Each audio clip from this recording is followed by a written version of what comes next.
আসসালামু আলাইকুম। সবাইকে স্বাগত জানিয়ে শুরু করছি আমার আজকের রেসিপি। আজকে আপনাদের সাথে শেয়ার করব পেঁয়াজ কলি দিয়ে ভীষণ মজার একটি রেসিপি। রান্নাটি করা খুব সহজ আর খেতেও কিন্তু অসম্ভব মজার হয়। অল্প সময়ে ঝটপট রান্নাটি করা যায়, সাদা ভাত কিংবা রুটি পরোটার সাথে খেতে পারেন। আশা করি আপনারা পুরো রেসিপিটি দেখবেন। রেসিপিটি আপনাদের কাছে অবশ্যই সহজ এবং ভালো লাগবে। চলুন দেখে নেই রান্না করতে কি কি লাগছে।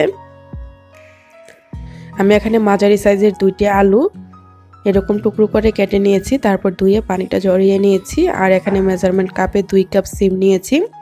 সিমগুলোকে এরকম টুকরো করে নিয়েছি। সিমগুলোও কিন্তু ধুয়ে পানিটা ঝরিয়ে নিয়েছি। পেঁয়াজকলি নিয়েছি 1.5 কাপ। আর পেঁয়াজকলিগুলোকে আমি একটু বড় বড় করে টুকরো করে নিয়েছি, তাতে করে দেখতে সুন্দর হয়। তারপর চুলায় একটা প্যান বসিয়ে দিয়েছি। প্যানটা গরম হয়ে যাওয়ার পর 3 টেবিল চামচ সরষের তেল দিয়ে দিলাম। তেলটা গরম হয়ে যাওয়ার পর দিয়ে দিচ্ছি এখানে 1 চিমটি পরিমাণে কালো জিরা।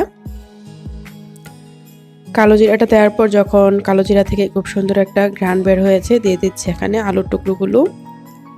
আলুর টুকরোগুলো দেওয়ার পর চুলার আঁচটা মিডিয়াম আঁচে রেখে মিনিট খানিক ভেজে নিচ্ছি। মিনিট খানিক ভেজে নেওয়ার পর সিমগুলো দিয়ে দিব। সিমগুলো দেওয়ার পর আলু এবং সিমগুলোকে একসাথে নেড়েচেড়ে মিশিয়ে নিব। তারপর আমি একে একে সবগুলো মশলা অ্যাড করে দিব। এখানে মশলার পরিমাণটা খুব কম দিতে হবে। আমি এখানে প্রথমে পরিমাণ মতো লবণ দিয়ে দিচ্ছি, আর দিয়ে দিচ্ছি এখানে ধনিয়া গুঁড়া 1 চা চামচ, মরিচ গুঁড়া দিয়ে দিচ্ছি এখানে 1 চা চামচ, আর হলুদ গুঁড়া দিয়ে দিচ্ছি এখানে আধা চা চামচ। সবগুলো মশলা দেওয়ার পর একসাথে নেড়ে চেড়ে চুলার আঁচটা মিডিয়াম আঁচে রেখে কিছুক্ষণ ভেজে নিচ্ছি। অবশ্যই একটু পরপর নেড়ে দিতে হবে যাতে করে নিচে দিয়ে পুড়ে না যায়। যদি পুড়ে যায় তাহলে বাজিটা একদমই ভালো লাগবে না খেতে। তো একটু পরপর এভাবে নেড়ে দিচ্ছি। আর চুলার আঁচটা মিডিয়াম আঁচে রেখেই আমি ভেজে নিচ্ছি, কোনো ধরনের ঢাকনা ছাড়াই। তারপর আমি এখানে 5-6টি কাঁচামরিচ মুখটা একটু চিড়ে দিয়ে দিলাম।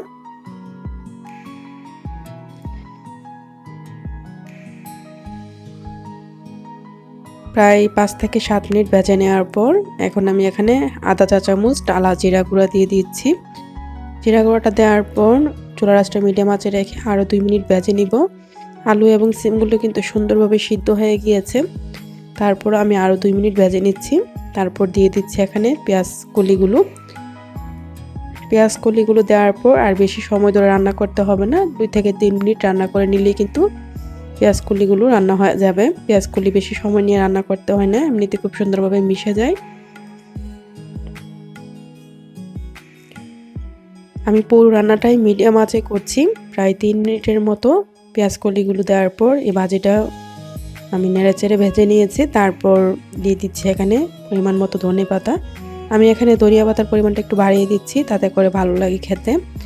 ধনিয়া পাতাটা দেওয়ার পর সব কিছু একসাথে নেড়েচেড়ে মিশিয়ে নিয়েছি। তারপরে এই পর্যায়ে আমি চুলাটা এখন বন্ধ করে দিচ্ছি। ধনিয়া পাতা দেওয়ার পর আর চুলাটা অন রাখছি না।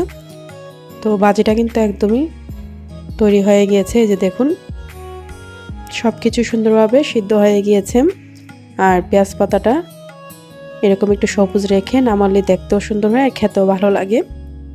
তো এই যে দেখুন, আমি একটা বাটিতে বেড়ে নিচ্ছি। নিশ্চয়ই দেখে বুঝতে পারছেন ভাজিটা খুব সুন্দর ঝরঝরে হয়েছে। রুটি পরোটার সাথে খেতে কিন্তু দারুণ হয়, এমনকি সাদা ভাতের সাথে খেতেও অনেক বেশি মজার হয়। খুব সহজেই অল্প সময়ে ঝটপট তৈরি করে নিতে পারেন, সকাল কিংবা দুপুরে বা রাতে। আশা করি আপনাদের কাছে রেসিপিটি অবশ্যই ভালো লাগবে।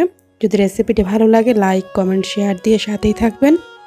রেসিপিটি দেখার জন্য আপনাদের সবাইকে অসংখ্য ধন্যবাদ। সবাই ভালো থাকবেন, আমার জন্য দোয়া করবেন। আল্লাহ হাফেজ।